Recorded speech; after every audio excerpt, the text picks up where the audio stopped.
Hello সবাইকে, অনেকদিন পর চলে এসেছি নতুন আরও একটি ব্লগ নিয়ে।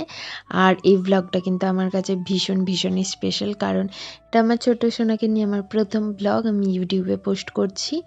আর এই দেখো, এখানে ননি আর নানাও হাই করে দিল। আর তারপরে কিন্তু আমরা উঠে পড়েছি বাঁধে। তোমাদেরকে কিন্তু এখন আমি বলি না যে আমরা কোথায় যাচ্ছি, তোমরা ভিডিওটা পুরোটা দেখতে থাকো, তাহলেই কিন্তু বুঝতে পারবে।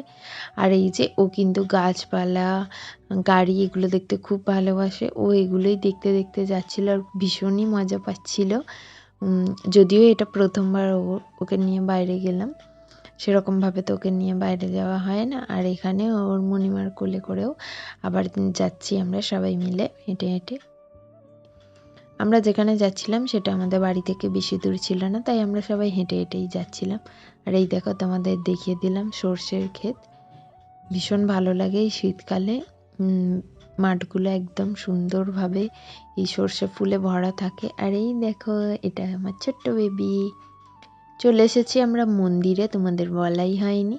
আজকে ছিল পঞ্চানন্দ পুজো, তো সেই জন্যই আমি এসেছিলাম আমার সোনার জন্য পুজো দিতে। আমার ইচ্ছা ছিল আমার বেবি হয়ে যাওয়ার পরে আমি বাবার কাছে পুজো দিতে আসবো।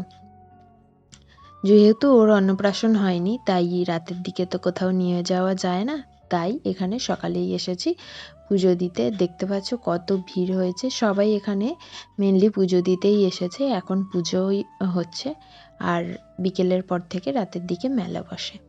এখানে সব বাচ্চারাও আনন্দ করছে, আর প্রচুর ভিড়, বাতাসার ছড়ানো হচ্ছে যেহেতু। আর এই দেখো বাবা পঞ্চানন্দ, সবাই পুজো দিচ্ছে। মেনলি এখানে সবাই ঘোড়া দিয়েই পুজো দেয়। আর এখানে আমার সোনাকে ঠাকুরমশাই ঠাকুরের কাছে ছুঁয়ে দিলেন। আর তারপরে আমরা পাশের মন্দিরে চলে এসেছি। এটা হচ্ছে বাবা মহাদেবের মন্দির।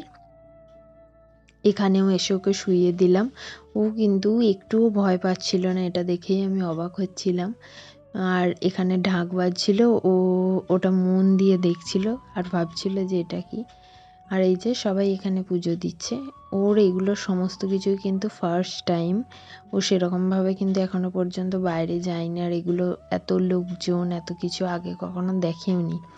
ও একটুও ভয় পাচ্ছিল না, সব কিন্তু মন দিয়ে দেখছিল। এই যে আমরা মন্দিরের ভিতরে এলাম, আর ঠাকুরমশাই এখানে অনেক পুজো দিচ্ছিল। আর এই যে দেখো, মন্দিরটা বাইরে থেকে তোমাদের দেখিয়ে দিলাম। এবার মোটামুটি আমাদের পুজো দেওয়া হয়ে গেছে, সবই হয়ে গেছে। আর দুপুর হয়ে গিয়েছিল যেহেতু, ওর এবার একটু ঘুমও পেয়ে গেছে। তো এবার আমরা বাড়িই চলে যাব, আমাদের পুজো দেওয়া কমপ্লিট।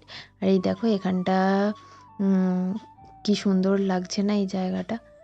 তো চলো, আজকের ভিডিওটা এতটুকু, দেখাবে পরবর্তী ভিডিওতে। আর তোমরা যদি এরকম ভিডিও দেখতে চাও আমাকে কমেন্ট করে জানিও, আমি কিন্তু তাহলে আবার আগের মতো ভিডিও পোস্ট করার চেষ্টা করব। বাই।